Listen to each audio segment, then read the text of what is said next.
Aloha and welcome to Behind the Scenes and Beyond the Talk with TEDx Honolulu. I'm your host, Justine Espiritu, and today's show we have 3 guests that represent 2 different organizations that partnered with TEDx Honolulu at our March event.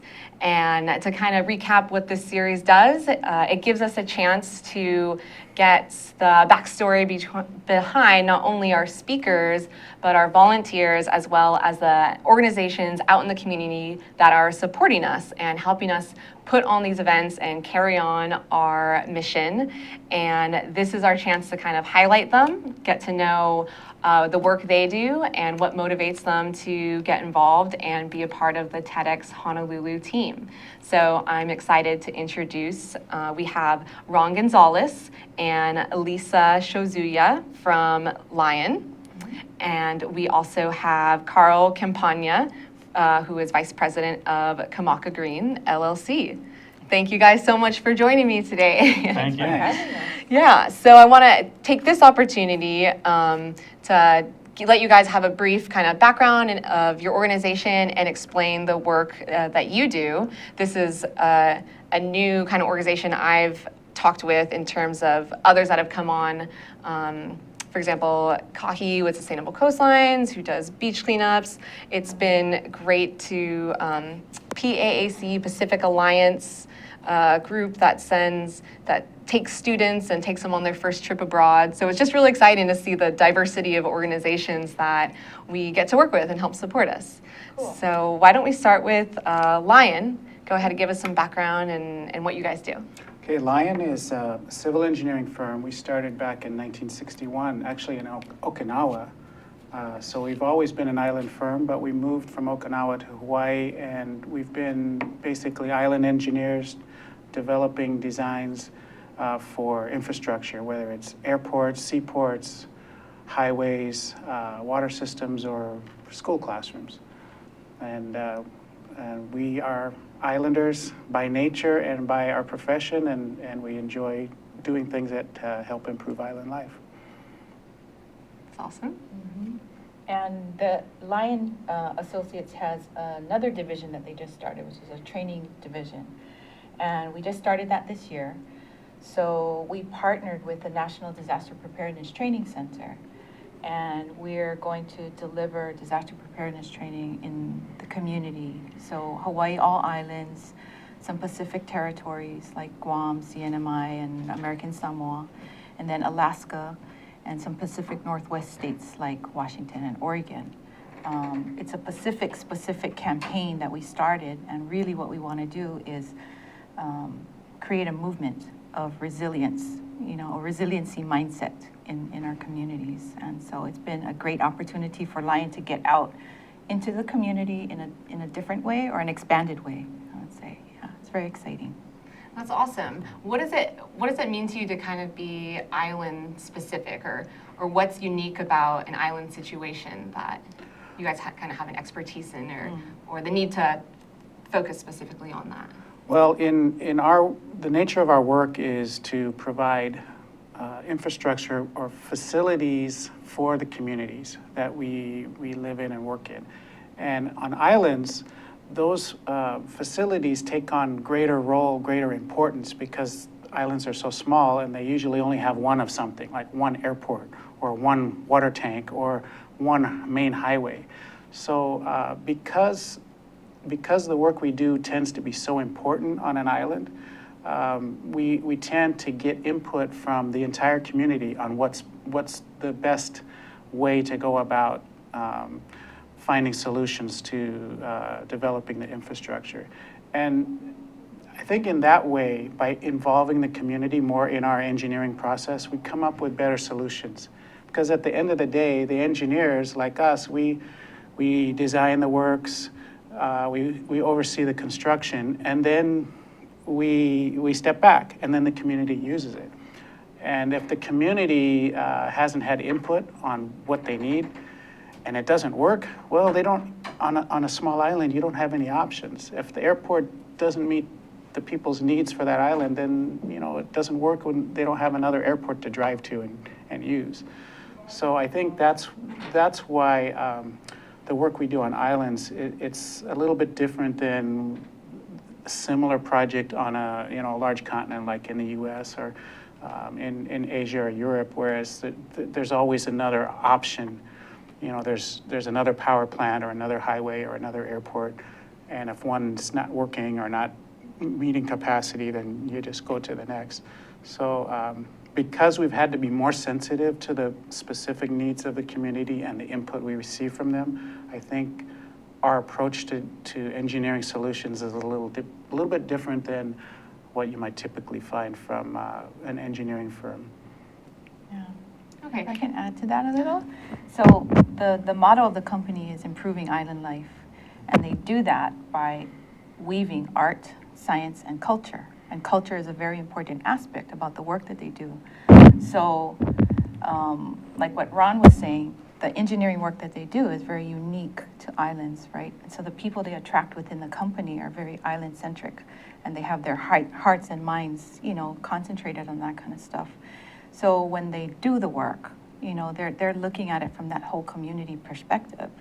So, that's why the partnership that we had for the preparedness stuff was like a natural best fit, because we had to go into all these islands and help the community.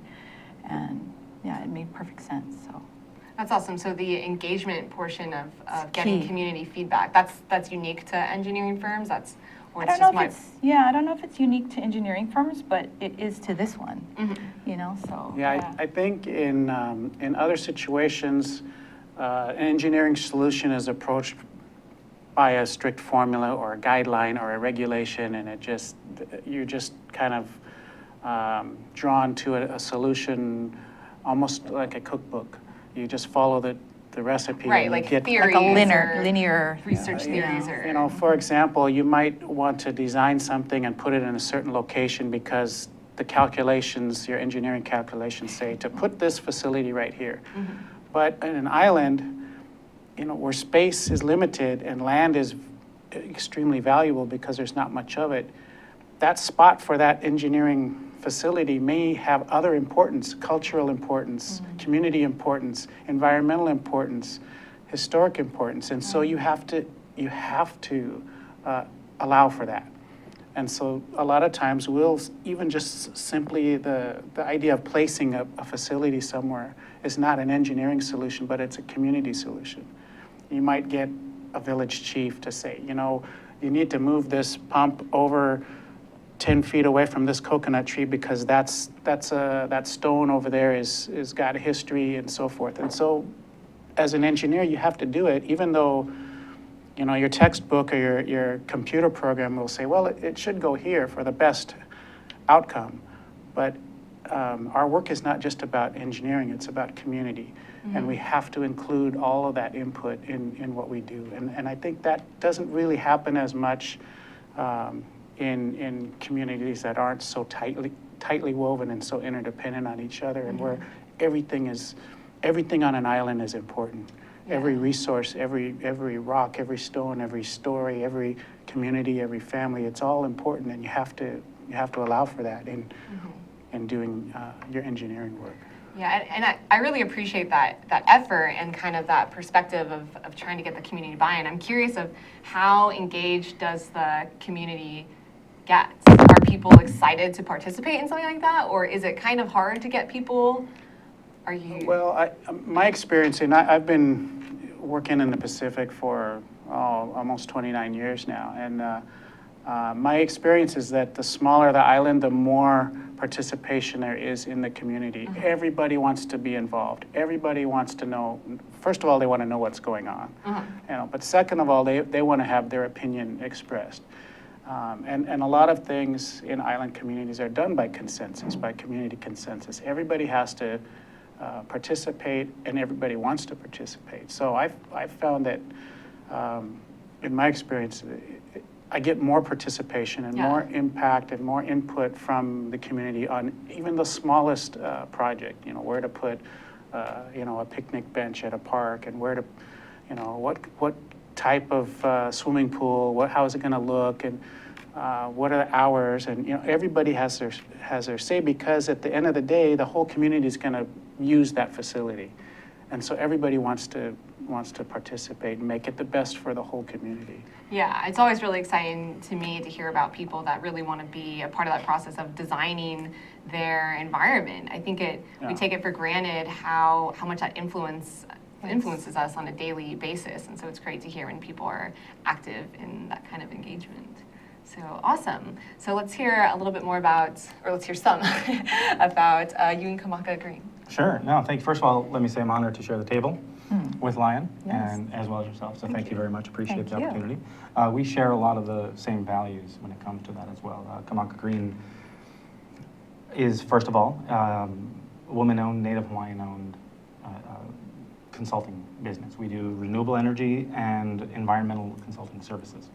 So land planning activities, anything from PV farms for residential to commercial to utility scale. We do federal projects, we do state projects. We can work and be involved in every aspect of virtually every project. So we've had a lot of good fortune in that regard as far as really being able to see some interesting and quality projects. And both on the renewable side and the environmental side. On the environmental side, we have a tendency to do a wide range. Our scope is fairly wide. Everything from currently today we have some staff out on the North Shore doing biological monitoring for a Department of Transportation project. From there to doing environmental assessments, environmental impact statements, doing that range. We do mitigation and remediation and a range of other sorts as far as environmental concerns as well. So. But coming from the perspective of that same cultural sensitivity, that same island-based sensitivity of, okay, how are we addressing this? We're not just doing the cookie cutter as you're suggesting. Like, you know what? Engineering suggests we do block, block, block, block. We say, well, hold on. You know what? We need to bring in our archaeologists. We need to bring in all of the specialists that understand and the cultural aspect and make sure that we have engaged the community, at least given them an opportunity to give us their opinions, give us their thoughts. And then truly put the effort in to address those and really accommodate those thoughts. And that's what we try to do. And we provide that in our consulting. It's oftentimes up to the developers and the builders how they're going to do that. But that's a big part of what we do as well. So yeah, we certainly appreciate those values as well. Yeah, it's awesome to think, and it's one thing to have a process that's about bringing in perspectives, but also to have a woman or a native to the land in charge and kind of leading that process as well. Yes. I think is really important and valuable, and sometimes hard to be tangible, but when you have that perspective kind of leading it, Yes. I think it's important and can make some changes. Agreed. Yeah. And we take her lead. My wife Sherry, we take her lead. She knows what she's talking about. So. Yeah. And then so kind of to recap why you guys are here on our show today, if you kind of want to share the story of how you got involved or involved with our last event. Well, for Kamaka Green and for my wife and I, we have been involved for years in a lot of different activities. We do a lot of community engagement work going back years. We're licensed foster parents. We do what we can to help where we can. That's just how we live our lives.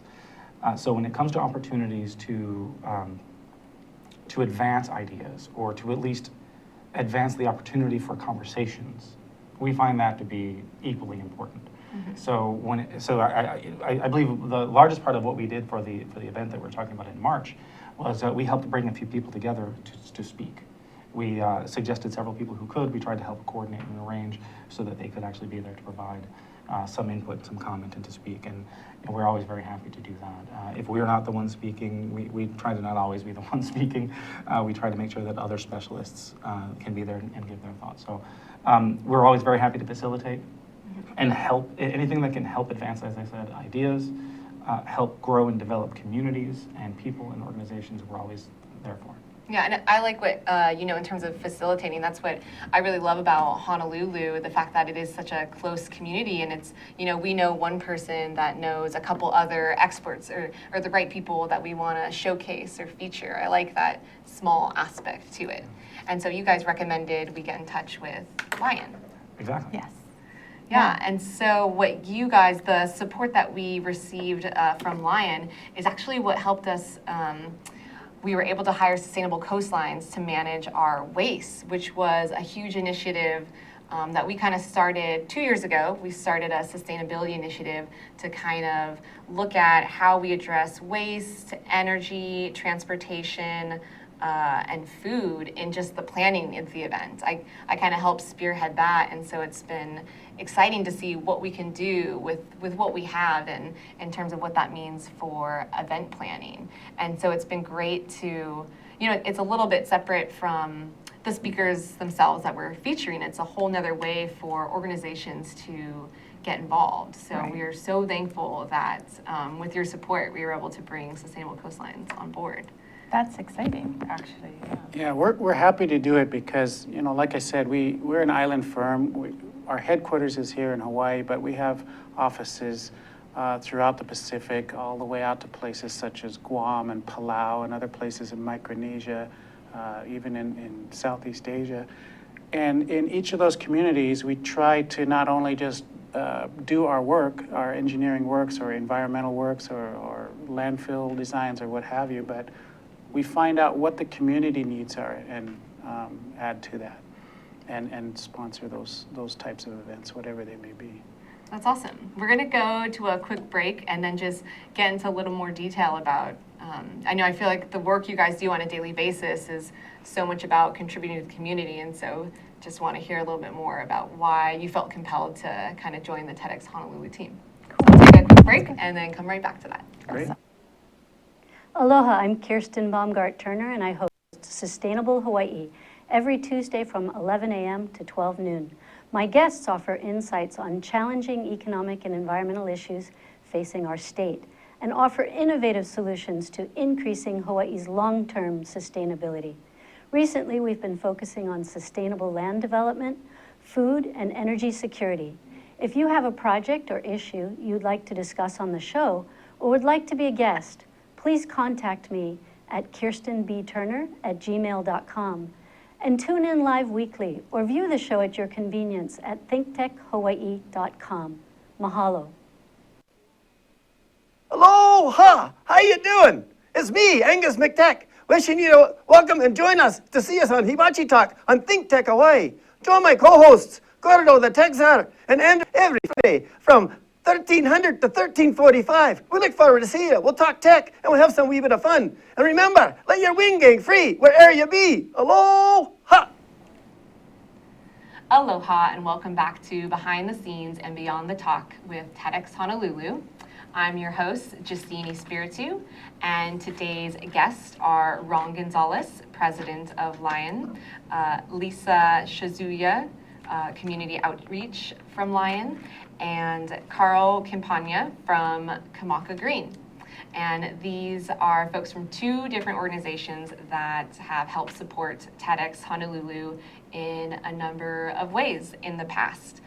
So we kind of got a brief overview of what their firms are doing here in Honolulu, why they're focusing on the islands and kind of their connection to Hawaii. And again, I just kind of want to ask, your daily work is so much about creating a great environment and such a contribution to the community. It's exciting that you still feel compelled to, beyond your daily tasks, to still find other ways, creative ways to partner with folks. And so I am a little curious to hear about what about TEDx Honolulu that kind of called out to you that you felt comfortable supporting and wanting to be a part of it.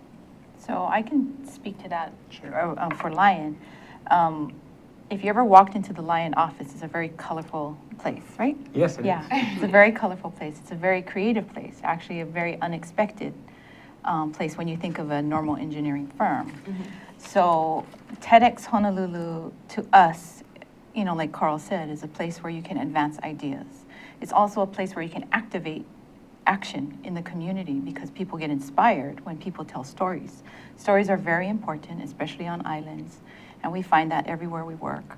And that incorporation of all those important stories that exist inside the community can be very inspiring to other people to get them to do something or, to send them in another direction that they never would have thought of. So even though our engineering work is can be just kind of black and white, the way that the engineers in the office incorporate the work within the community, it's an inspiring action that takes place. So TEDx is like a representation of that, extension of that, where we can listen to different ideas. We can get ideas, and it'll help us the way we do our work. It's also a place where we can share ideas, or we can meet great people, and see who's out there in the community doing great things, which is, we love that too. So it's a very inspiring environment, and that, I think we want to create that in our office, and we want to see that out in the community more. So supporting it is very important to us. Awesome. And you've actually attended a couple of TEDx events. Yes. Can you talk about your experience or how that kind of differs between, we have a lot of events where it's people speaking, giving presentations, we go to conferences, but what's different about the TEDx and the TED Talks kind of presentation? So the TED Talk that I went to, the first one was in Waiakea, and that's how I actually found out about the Honolulu one. So I flew over to the Big Island, and then, I was over there, and it was in the theater that I don't think they use anymore. But what was interesting to me was the speakers, mostly, I didn't know any of them. That was exciting to me, because it's like, wow, I'm a lover of stories, and I love to activate stories and find stories.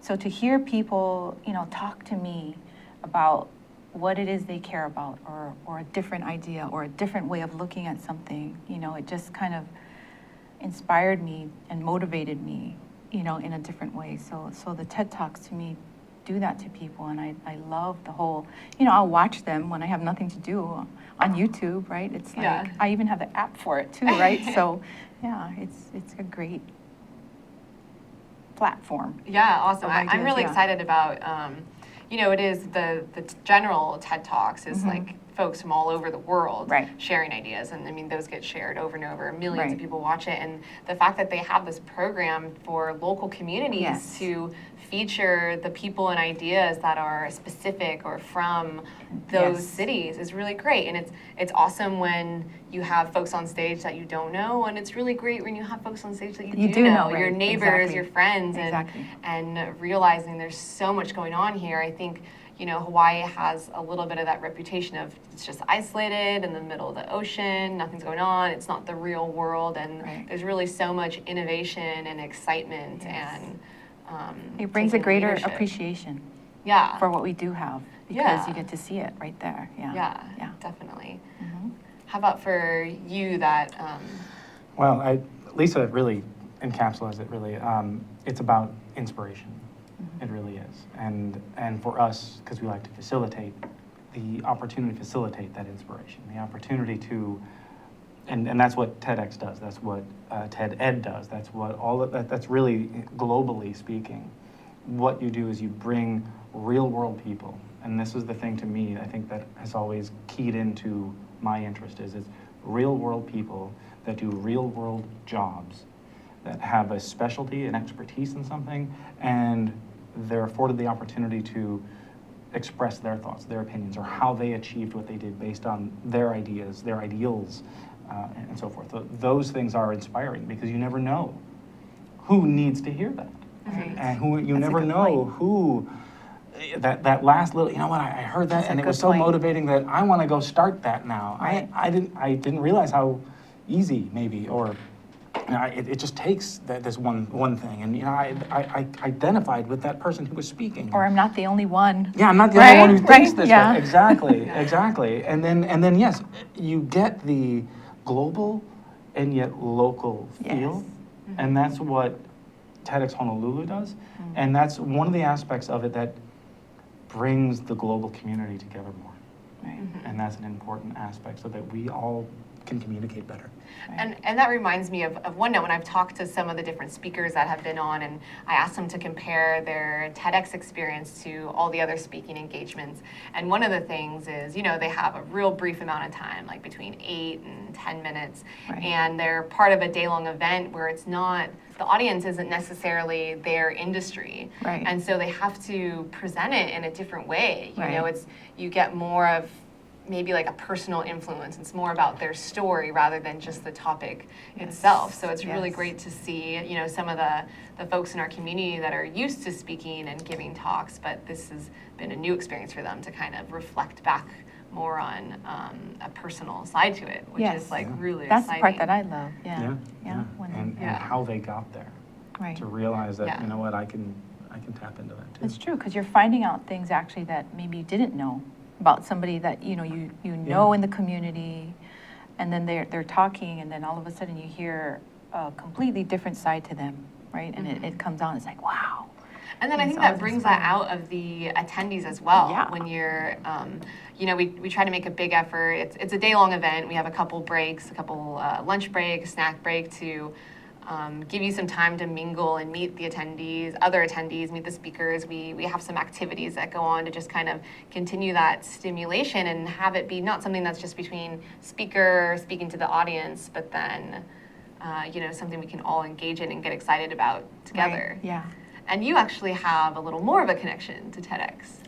Yes, and thank you for mentioning that. Through Kamehameha Schools, which my son attends, there was an opportunity this last spring, I think March or April, where there was a TED Ed. And that's where a bunch of students or former students got to come and give an inspiring story of something that they're doing or why they're doing something or why they're interested in something. And that was the whole point of it. Tell us what inspired you. Tell us why you're driven to do this thing you're doing right now. And we felt very honored that our son, Leo, was selected to participate. Cool. And he was selected to come talk about his business. And he's been running his own business. And he's 9 years old. He's 9.5 years old today, and he's been running his, not today, but as of right now. Happy birthday, Leo! 9.5. But yeah, his birthday's in December.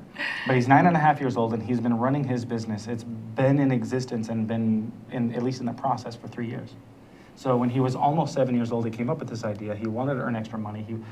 It comes down to the fact that he came to me in October and said, I want to buy a DS, a little Nintendo video game.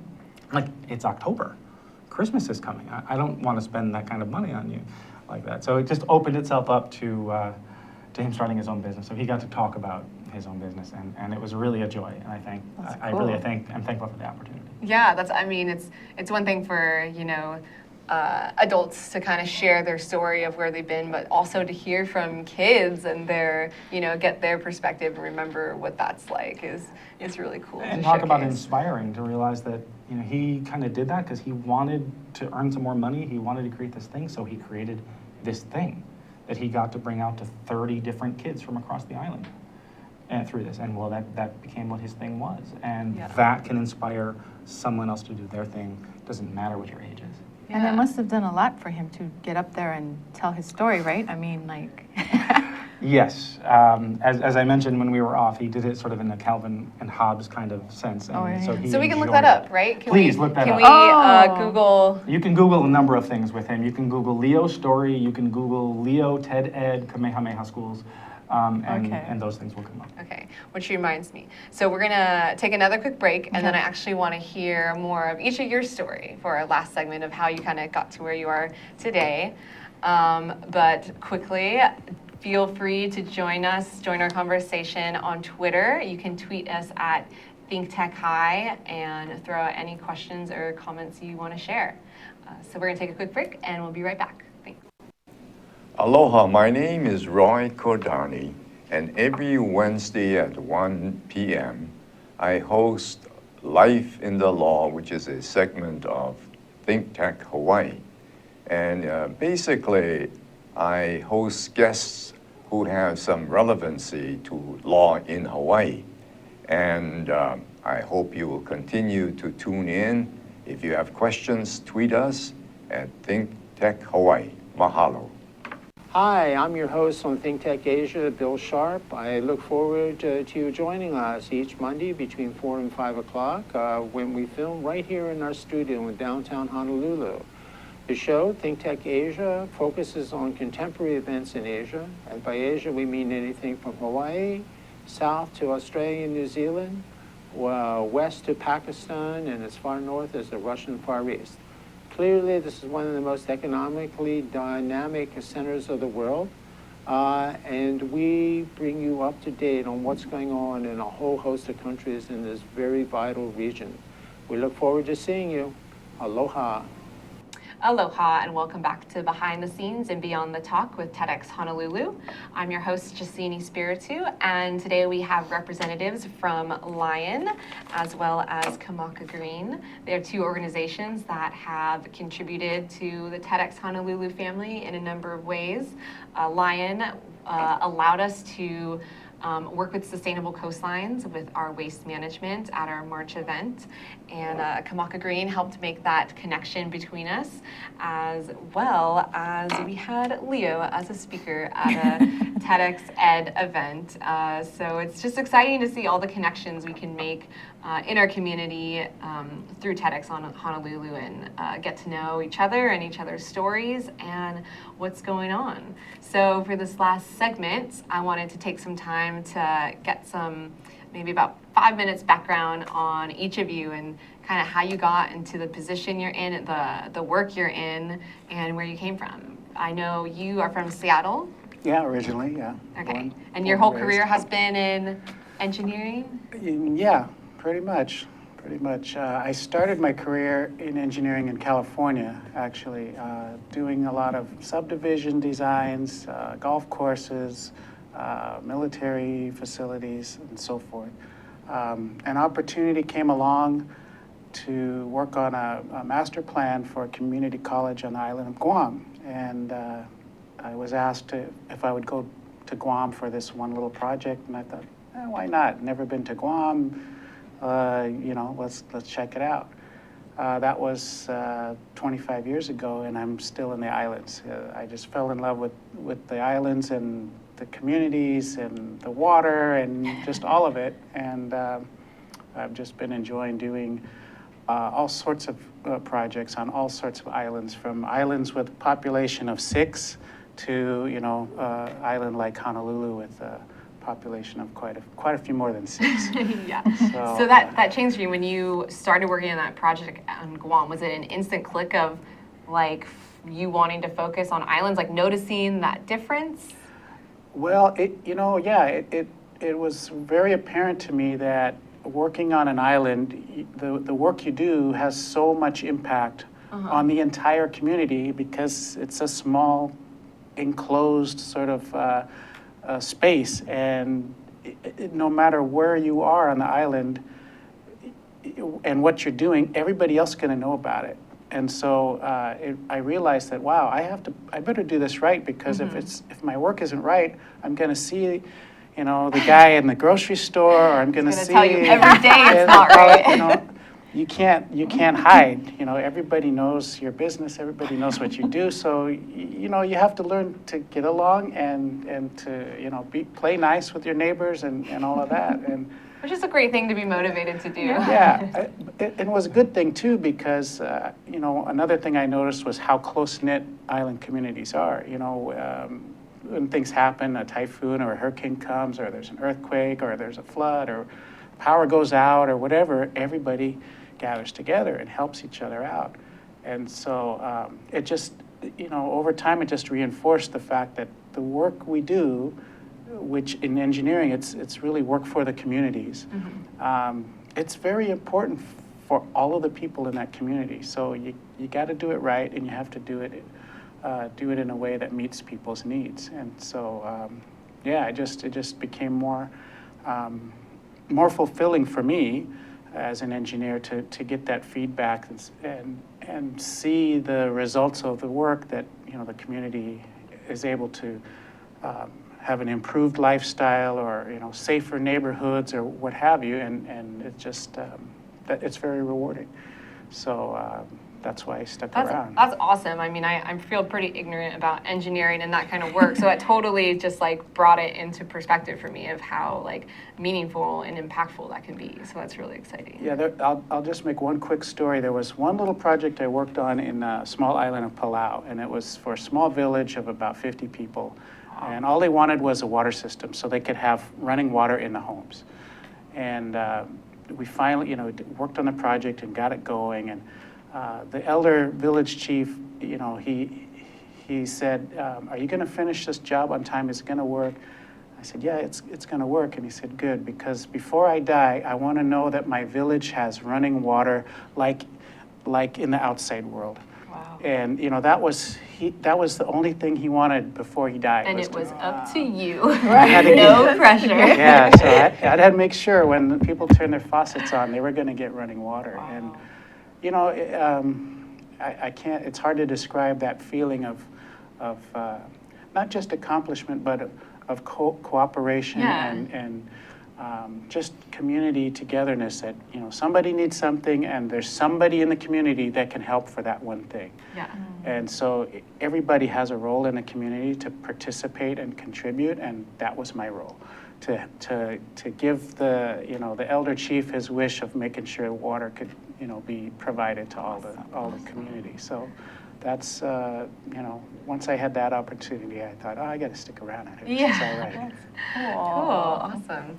All right, Lisa, top that story. All right, I know, right? So, but no, just along that line. So my background was in architecture, and I didn't really necessarily like it. What I liked was my boss would take me around and talk to people in the community. So, and that was my thing. And all the time that I'm working in architecture, I always had a community project that I was a part of.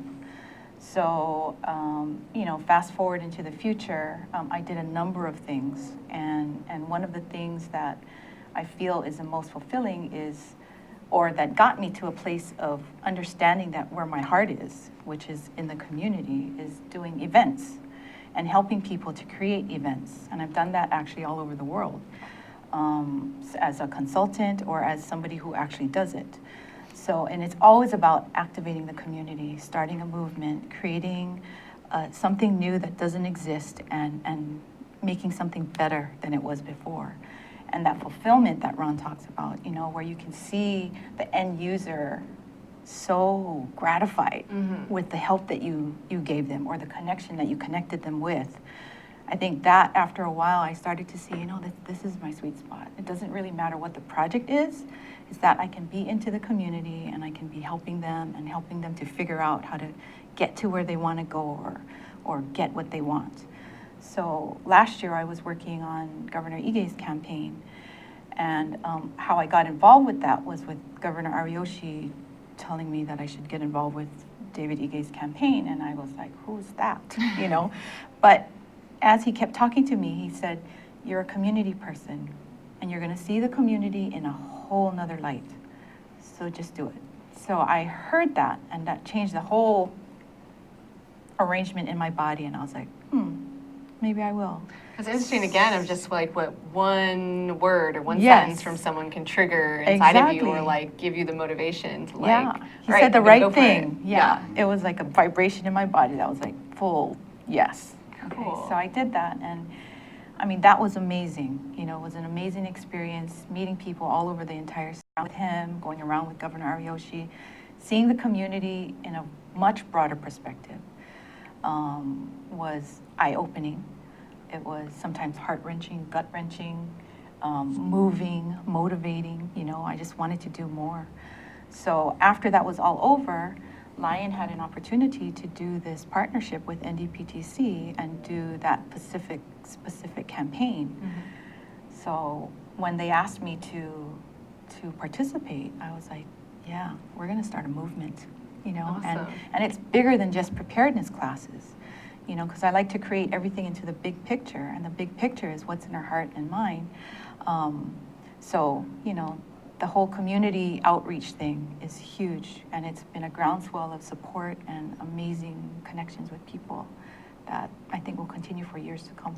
That's awesome. That's such a great way to close it. I want to give you a minute, though, to kind of... Sure. Similar stories. My wife and I have always been involved in community, engaged in community. From way back when we were children, the way we were brought up and the things that we were shown. And it just has continued on from there. I myself was, in my college years, part of the Alpha Phi Omega service fraternity. That's what we would do, is we would go out and we would help situations. We'd help whatever we could. In my adult years, I've continued that on with Rotary Club and Lions Club and you name it, Prince Guyo Hawaiian Civics Club. And that community engagement it provides that motivation, Yeah. but also provides, yes, that sense of you know what, I'm doing this for a purpose. Right. The reason I have my job, the reason I do what I do to earn money is not so that I have money, but it's for these people in this Right. community. How can I really help them? The reason we're foster parents is the exact same thing. You know what? Every now and then, someone needs a little help. That's why we do what we do. That's awesome. And I love this opportunity to bring people on the show because, you guys weren't necessarily there speaking at the event, but you guys each have your own story that I feel is worthwhile to showcase. And any one of you could have been one of our speakers. And so it's great just, everyone has that in them of words of encouragement and inspiration and own kind of like mentorship. Yes. So our time is up, but I really appreciate you guys coming on to kind of share your story of what you do and be a part of our TEDx family. Thank you. Thanks very much. Thank Thank you you. guys so much. Great to be here. Thank you.